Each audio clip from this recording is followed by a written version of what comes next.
Let's be honest about something. Every woman has a weakness, not because she's soft, not because she's less, but because she feels deeply. Her strength is wrapped in her sensitivity and her weakness. It's rarely what you think it is. You want to know what every woman's weak point is. It's not her heart.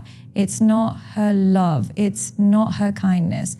It's the belief that she has to sacrifice her standards for the sake of being accepted. It's the inner dialogue that tells, maybe I'm too much or maybe I'm not enough. It's the voice that whispers, if I set this boundary, he'll leave. If I speak up, they'll call me difficult. If I love myself too much, they'll say I'm selfish.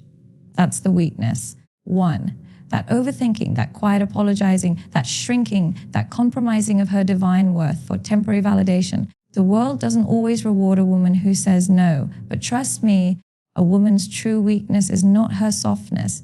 It's her silence when she should speak. It's her patience when she should walk away.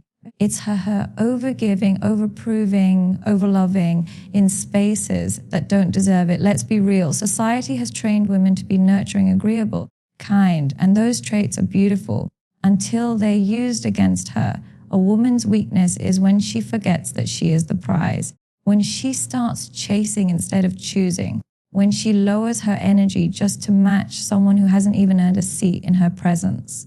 Every woman has moments where she doubts herself. She second guesses her intuition. She gives people the benefit of the doubt even when red flags are flashing. That's not stupidity. That's empathy weaponized. That's loyalty misused. That's love given to the wrong person. And I'll tell you something even deeper. A woman's weak point is not a flaw in her character. It's a reflection of her unhealed wounds, her trust issues, her abandonment scars, her fear of being alone. It's rooted in trauma, not temperament. It's not her design. It's her defense. So when she stays in that relationship that's draining her soul, it's not weakness, day one. It's a fear of not being loved again. When she tolerates disrespect, it's not because she doesn't know her worth. It's because she's been taught that love always comes with pain. When she overfunctions, constantly fixing, helping, saving. It's not because she wants to. It's because she's afraid if she doesn't, she won't be needed anymore. But let me tell you this, every woman's weak point becomes her power when she becomes aware of it. When she says, I won't overextend myself for people who don't show up for me. When she realizes being alone isn't the worst thing. Being surrounded by people who don't value me, that's the real pain. When she starts saying, I'm not afraid to outgrow friendships, leave dead relationships, or walk away from anything that cost me my peace, that's when her weakness transforms into wisdom. That's when the silence turns to standards, the insecurity turns into intuition, the fear turns into fire. You see, it's not at never having a weak point. It's about knowing what it is and refusing to let it control you. Yes, she's emotional. Yes, she loves deeply. Yes, she has scars, but she's not broken. She's becoming, and the most dangerous woman in the world is the one who knows her weakness and still chooses to rise. Let her cry. She'll still walk away if she needs to. Let her feel, but don't mistake her empathy for naivety. Yeah. Let her love, but remember, once she's done for real. You can't manipulate a woman who knows herself. You can't use guilt or fear or false promises to keep her in a place she's outgrown. You can't keep her with potential when she's demanding proof. And here's the thing, once she starts healing, her so-called weaknesses stop being liabilities. They become filters. She no longer entertains empty conversations. She doesn't chase half-hearted love. She doesn't settle for almost when she knows she's worth always. And maybe that's the real fear society has. A woman who's not afraid to be alone. A woman who's not afraid to walk away. A woman who loves herself more than she fears rejection. That woman, her weakness is her weapon, and her silence is no longer submission, it's strategy. So to every woman listening, you're allowed to have weak points, but you are not allowed to stay there. Know yourself. Protect yourself. Heal yourself. Because when a woman rises with clarity, purpose, and standards, she's no one's option. She becomes the only choice. And that is a strength no one can take from her. Let's get something straight right now. Being kind does not mean being a doormat. Being loving does not mean being available 24/7 for people who don't respect you. Being generous does not mean giving until you have nothing left for yourself. And yet, over and over again, too many women confuse kindness with permission. Permission for people to walk all over you. Permission for toxic behavior to stay in your life. Permission for neglect, disrespect, inconsistency, entitlement, and emotional abuse to continue just because you're trying to be the nice one. But here's the brutal truth. Kindness without boundaries is not kindness. It's self-betrayal. It's you abandoning yourself under the illusion that you're being a good person. And let me tell you something, betraying yourself doesn't make you good. It makes you exhausted. It makes you resentful. It makes you stuck in situations that drain you, relationships that break you, and patterns that deplete your confidence. You know exactly what I'm talking about. How many times have you said yes when your gut screamed no? How many times have you stayed quiet when your soul was begging you to speak up? How many times have you allowed someone back into your life because they didn't mean it, or because they apologized for the 100th time just so they could hurt you the same way again? That's not compassion. That's not grace. That's a complete abandonment of yourself, respect in the name of keeping the peace. But listen to me carefully. If the peace you're trying to keep is costing your peace of mind, your energy, your dignity, it's not peace. It's manipulation, and it starts with you. You are the one teaching people how to treat you. You are the one tolerating what you know deep down is unacceptable. You are the one choosing to be silent so others can stay comfortable. And every time you betray yourself in the name of kindness, you reinforce the lie that your feelings, your needs, your boundaries don't matter. We've all been there. We're raised and conditioned to please, to accommodate, to be the easy one, the understanding one, the supportive one. And somewhere along the line, we internalize the idea that if we love people enough, they'll change. If we give enough, they'll appreciate us. If we're nice enough, they'll stop hurting us. But what actually happens, you give and give and give, and they keep taking. They don't change. They get comfortable with your silence, comfortable with your overfunctioning, comfortable with your willingness to self-abandon just to avoid conflict. And eventually you don't even recognize yourself because you've spent so long putting everyone else first that you forgot what it feels like to choose you. And I get it. You don't want to hurt anyone's feelings. You don't want to seem cold. You don't want to be labeled as difficult or selfish or rude. So you keep tolerating things that make you feel invisible. You keep quiet when people cross lines they were never meant to cross. You keep being nice, even when it's destroying you inside. But here's the thing, every time you choose their comfort over your truth, you choose their approval over your peace. Every time you protect their feelings at the expense of your boundaries, you give them more power than they deserve. You think you're avoiding conflict, but what you're actually doing is swallowing it. You're internalizing it. You're carrying it in your body, in your anxiety, in your sleep patterns, in your lack of motivation.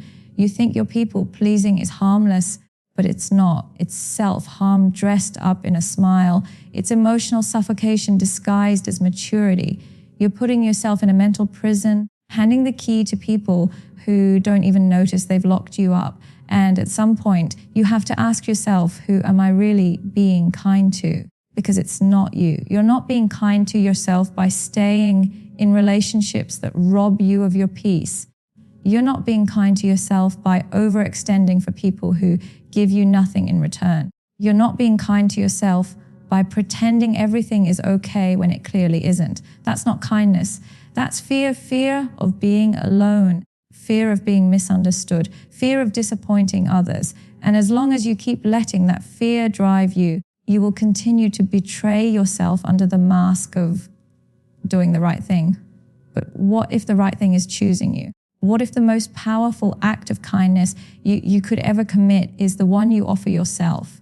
The moment you decide that your needs matter, the moment you enforce a boundary without guilt, the moment you say no and don't follow it up with 10 reasons to justify yourself, that's when everything changes.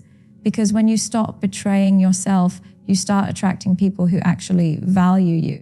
people who respect your boundaries, people who don't see your kindness as a green light to take advantage of you, but as a gift that they want to protect and reciprocate. Let's stop romanticizing self-sacrifice. It's not holy. It's not noble. It's toxic. And let's be real. Most of the time, the people you're sacrificing for wouldn't do the same for you. You show up for them when they're down, and they disappear when you need help. You support them through every crisis, and they're nowhere to be found when you're struggling. And yet, you keep giving. Why? Because deep down you think being kind makes you worthy, but you are already worthy. Your worth doesn't come from how much you tolerate. It comes from knowing when to stop. Stop letting people weaponize your empathy. Stop letting people guilt you into silence. Stop confusing loyalty with bondage. You are not obligated to keep anyone in your life who treats your boundaries like suggestions. You are not a rehab center for broken people who refuse to heal. You are not responsible for making someone else feel better about the pain they caused you. And if someone is uncomfortable with the fact that you've grown enough to say, this is not okay, let them be uncomfortable. That discomfort is not your burden. It's their invitation to evolve. And yes, people will try to flip it on you. They'll say you've changed. They'll say you're being mean. They'll accuse you of being too cold or too distant. But listen, if someone thinks you setting boundaries is a betrayal, it's because they were benefiting from your lack of them. They were getting the best version of you without doing the work to earn it. And now that you're drawing the line, they're losing access to what they never appreciated in the first place. That's not your problem. You get one life, one body, one heart. And the most tragic thing you can do is waste them on people who drain you. The most tragic thing you can do is spend years performing, people-pleasing, over-functioning, and bending over backwards for people who will never meet you halfway. You weren't put on this earth to constantly fix, manage, and soften yourself for the comfort of others. You were born to be whole, not hollow. You were born to be free, not filtered. And the moment you decide that your energy, your voice, your boundaries are sacred, that's when everything shifts. So if you needed a sign, this is it. Stop betraying yourself in the name of being kind. Stop justifying your own neglect. Stop showing up for everyone else while abandoning your own needs. You don't have to earn your worth through sacrifice. You don't have to tolerate disrespect to prove your love. And you don't have to apologize for choosing yourself. Kindness should never cost you your peace. Compassion should never come at the expense of your self-respect. And loyalty should never require you to betray your truth. You can be kind and still say no. You can be loving and still walk away. You can be generous and still protect your energy. That's not weakness, that's wisdom, that's maturity, that's power. Because the moment you realize that kindness without boundaries is not noble but destructive, that's the moment you stop settling. That's the moment you reclaim your power. That's the moment you stop betraying yourself and start finally, fully, and unapologetically loving yourself. You don't need another apology. What you need is a standard. What you need is a backbone. What you need is a deep, non-negotiable respect for yourself that gets louder than the excuses, louder than the sweet words that come after the damage is already done, louder than the sorry that comes only when they fear losing access to you, not because they truly understand what they did. You've heard it before.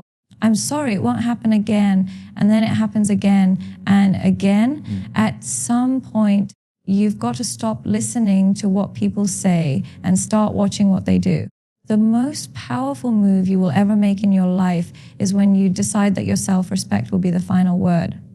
Not the text message, not the fake tears, not the same old speech that sounds good but leads nowhere. When your self-respect gets louder, you stop settling for temporary bandages on wounds that need surgery. You stop letting people walk back into your life because they say the right thing. You stop negotiating your worth just to feel loved. Let's be honest. How many times have you ignored the red flags because you were waiting on apology? How many times have you accepted crumbs of remorse because you were afraid of the silence that would come if you actually walked away? But here's the thing. You can't build anything real with people who only feel sorry after they get caught, who only say sorry to reset the cycle. who only apologize to keep access to your presence. That is not accountability. That is manipulation dressed up in polite language. You have to get to a place where the apology is not what moves you. The behavior change is. You have to stop being impressed by someone saying sorry when their actions are still disrespectful, inconsistent, or emotionally unsafe. Because a real apology doesn't need 1,000 words. It shows up in consistency, in changed behavior, in respect for your boundaries, in silence, if necessary. And sometimes the biggest flex isn't forgiving and letting them back in. It's forgiving and letting them go for good. Day one, you want to know what's louder than an apology? Saying no, setting boundaries, walking away from the chaos without looking back, showing up for yourself so consistently that people realize they don't get unlimited chances with you. That access to your life, your mind, your body, your time is a privilege. That privilege can be revoked at any moment, not because you're cold or heartless, but because you've done the work to understand your value. You're not hard to love. You're not asking for too much. You're just finally asking from the right place. Self-respect. And that makes people uncomfortable, especially the ones who benefited from your silence, your forgiveness, your pattern of taking them back after every apology. Let them be uncomfortable. Let them wrestle with the version of you that no longer accepts inconsistency and empty promises. Because when you raise your standards, you'll lose people, but you'll find peace. There is nothing louder than walking away and never going back, not to punish, not to hurt, but because you know what you deserve, because you've realized that the cycle of apologies and betrayal has nothing left for you but exhaustion, because you've seen enough to know that some people don't change. They just get better at pretending. And you've decided that pretending isn't love, it isn't loyalty, and it isn't for you. This is what growth looks like. It looks like disappointing people who once expected your silence. It looks like ignoring the phone call that used to make your heart race, because now you understand that excitement isn't always a green flag. It can be your trauma responding to what's familiar. Growth looks like protecting your peace over pleasing others. It looks like walking away even you don't have someone else to run to, because you finally know that your own company is enough. Let me tell you something. The moment you stop chasing closure from people who never gave you clarity to begin with is the moment you set yourself free. Closure is not something they give you. It's something you decide. You get to decide that the apology doesn't matter anymore because the pattern spoke louder. You get to decide that your healing does not require their permission. You get to decide that the version of you who tolerated the bare minimum is no longer running the show. That version of you served a purpose. She didn't know any better. She thought love meant sacrifice, that loyalty meant staying, that forgiveness meant reconciliation. But you've outgrown her. You've stepped into something more powerful now, self-respect. And self-respect doesn't need to argue, explain, or beg. Self-respect doesn't wait for someone to finally treat you right. It walks away the first time someone shows them they can't. Do you know how powerful you become when you stop hoping someone will change and start changing your own standards? When you stop asking, why did they do this to me? And start asking, why did I let them? That's the shift. That's the moment you reclaim your power, not by making them pay, but by refusing to participate in the dysfunction any longer. You don't owe anyone access to your life because they said sorry. You don't owe anyone another chance just because they feel bad. You don't owe anyone a spot in your future just because they were once part of your past. What you owe is to yourself to keep growing, to healing, to keep choosing peace over patterns that broke you. And when you choose your growth over their guilt, your peace over their pity, your boundaries over their broken promises, that's when you're no longer negotiable. You'll know your self-respect is louder than apologies when you stop being moved by words and start requiring actions. When you stop being manipulated by tears and start recognizing patterns. When you stop confusing intensity for intimacy. When you realize that love is not supposed to hurt, confuse, or break you.